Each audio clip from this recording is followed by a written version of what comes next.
Hello guys, welcome back. This is Krishna again and welcome to AI Martians. So in last session I talked about loss function, Hubbard loss function. So I told you in the last session, in the next session means in this section, um, I will talk about like how to implement Hubbard loss in our model training. So initially we use MSE mean square error, then we use mean absolute error. We also use binary cross entropy, categorical cross entropy. Binary cross entropy, categorical cross entropy are for classification kind of model training, okay, to calculate loss there. But in regression task, we have mean square error, mean absolute error, and now I'm talking about Hubbard loss. So in mean square error, mean absolute error, they are not very much efficient with a data set which contain outlier in it. But Hubbard loss is beneficial to use to train a model on a data set which has a lot of outliers. So I just want to show you how to use Hubbard loss in model training. Okay, so let's go to Google Colab sheet and we will understand how to use it. So guys, yeah, this is the Hubbard loss. So I just want to mention something here which is most important. So Hubbard loss recommended to use where we have outliers in our data set. I told about outlier in the previous video, so please go through it. Okay, it's simply a data set which does not follow the trend of the data. Means I told you, like, if a person getting 10,000 salary, 20,000 salary, 30,000 salary, 40,000 salary, and one person getting 1 CR salary per month. So in this case, 1 CR is the outlier. Okay. So this is all about outliers. I mean, it is not following the fashion of the data set. Okay. It is just going beyond something. All right. So it is not a kind of data set which is outlier free. Okay, so outlier is also called as noise. All right, let's use a Hubbard loss in our function. So I'm not going to recreate a model. I'm simply going to use the same model what I have here. So let me copy this. I run 1000 epoch. You guys can get the sheet link in the description below. So please go through the description, okay? You can get Google Colab sheet. If you'll click, you will definitely get to access these kind of these sheet. Okay. Now here what I have, because I'm talking about loss functions, right? So here I have tf.keras.loss, and here I'm using mean absolute error for now, because in the last to last video I talked about mean absolute error and I implemented mean absolute error in my model. All right, so now I'm just going to use Hubbard loss here. So I don't have to do anything. I have to simply mention here Hubbard. That's it. This is our Hubbard loss. This simply calculate Hubbard loss. All right, so now no need to run the epoch for 1000. You simply have to use 10 epochs. Okay, it will give you better result in 10 epoch most probably. So let's see.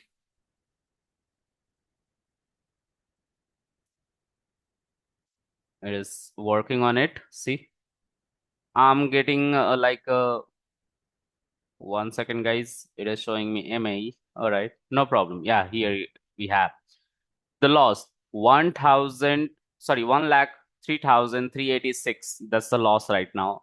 In second epoch, I'm getting 75,000, and in third epoch, I'm getting 20,000. In fourth epoch, I'm getting 15,000, and so on. See, it is raised up to 12,947 in just 10 epochs. So it is most efficient, most beneficial to use when we have outlier in our data set. And you know what? I told you when I was talking about mean absolute error, like I just removed one column which was very much important, and that was job title. All right. I told you, like, if a clerk having 20 year of experience and a director having 20 year of experience, the director will definitely get a higher salary as compared to the clerk. So I remove that title, and that because of the title removal, I'm not getting a minimum loss. I'm getting 10,000, 12,000 kind of loss. Okay. If I have to train a model with a title, I need more and more data. But right now in my data set, I have 375 samples, means 375 people's or 373 samples are there in my data set, and I have to uh, enhance the data of that data set to work with title, all right? So right now I don't want to do that. I simply need to train a model what I have. So I simply remove that title column because I don't have a much sample. Okay, at least 1 lakh sample I required with 175 or 76 kind of title, job title are there in our data set. So I don't want to do that. I simply wanna train a model, okay, removing that title column. And when I'm training it, see how suddenly it is going down the loss. All right, see it is on 12,947. If you'll run for 50 epochs, you'll definitely get better result. Now let's see, let me run it for 50 epoch once again. I'm doing it, shift enter, let's start training again. See my interpreter is here working on this line. I'm getting result. See, this time I'm getting 99,740. All right. And at the end, I'm start getting like 11,000, 12,000 kind of epoch. It is going up to 10,000 as well. See here. And let's see what do we get at the end on 50th epoch, because we are on 35, 36. It is going up. Okay. And again, it is going down the losses. You can see the losses. It is going up and down most of the time.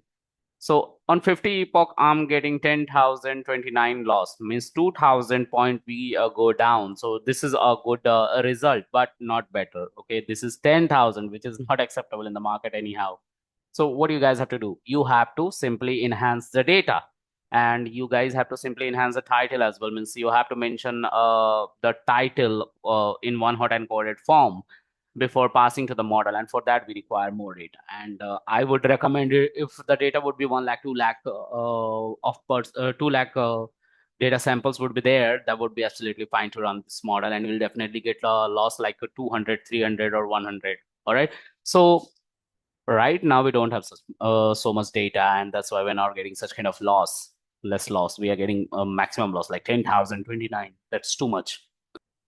All right, guys, this is all about this session, and I would request you to go through the description below. I have provided the link of this sheet, and you guys have to uh, download the sheet and do whatever you want with this. You can make the note of it, all right? And for your better understanding, you can also change this neurons there. Like, let's say if I am going, let me copy this again. You can do your own experiment with the data set. So see, let's say I have 1,004 neurons in the first hidden layer, right? So I just want to make it, let's say 10,000. Let's see what happened now. I enhance the neurons in the very first layer. Now let's see what happened in 50 epochs. So it is taking some time because I enhance the neuron too much, okay? And that's why it is taking so much time, okay? So you can see here the RAM utilization. It is showing me 2.2 something. Okay. All right. I can switch it to GPU, but I have to run all the data set once again. So see, on the very first epoch, I'm getting 98,000 of loss. On second epoch, I'm getting 42,000. Oh, sorry, 41,000. On third epoch, I'm getting 19,000, then 14,000. It is going down, and my model trained a little slower than previous one, right? So you guys can see this. You guys will feel when you will enhance the number of neurons in your model, it will definitely take longer time because there is activation function. There is a line kind of equation, y is equal to mx plus c equation kind of thing is going on there. So many things are going on there, right? So that's why it is taking so much time, because it has to calculate all the values, all the logic from all neurons, and it has to pass to the adjacent hidden layer. Okay. and they are each neuron. All right, so this is a kind of a very complicated task. Means if a human start working manually, it will take more than a kind of 1 month or 2 months to calculate. Okay, and maybe at the end he will get a some sort of you know deprecated, or you can say not usable kind of value, because he definitely makes a mistake over there. So see, I'm getting here 10,598 kind of loss, but we always consider the last epoch, okay? Where whatever loss we will get, we'll consider that loss only. And we also calculate using eval. See, one more thing. Here I'm getting 12,000 if 846 kind of loss, but in validation and validation data, I'm getting 15,000 kind of loss. That's too much, okay? And in the second layer, I'm getting 14,109, and here I'm getting 1101. So just try to understand, like, so as you can see, at the very last epoch, I'm getting 12,144 loss, okay? And on validation data, I'm getting 11,000, okay? I'm getting 11,720. So uh, these two losses are lesser than this. That is acceptable, okay? That is acceptable. Okay, I'm not saying it is acceptable model in the market. Okay, I'm saying this is acceptable only. Means the testing loss should be lower than training loss. Okay, what does that mean? Why it is important? So see, let's say I'm a teacher. Okay, Krishna is a teacher. All right, he's a teacher, and there is a student. Okay, let's say A, his name is A, and I teach him 100 question. Okay, when I give him this 100 question, this student learned that 100 question, and when I ask for a test, this student mark 98 marks in that test. Okay, so that is equal to 98%.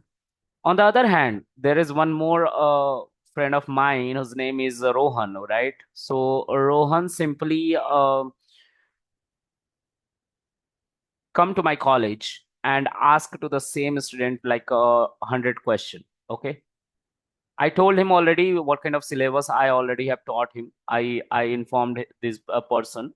Uh, so this person basically come to my college, asked to my kid 100 question, and that kid was able to mark 99%. Means he answered 99% questions. Okay, so this kind of model is not acceptable. Means this kind of model is called underfit model. Okay, underfit model. Okay, underfit model. This model is not acceptable. On the other hand, if you will make opposite of this, let's say when I was taking his test, he scored 99 marks, okay, or 99%, and in on testing, means on a Rohan data set, he is scoring, let's say, 98 marks or 99 marks. That is acceptable. That is acceptable. This is called a perfect model, all right?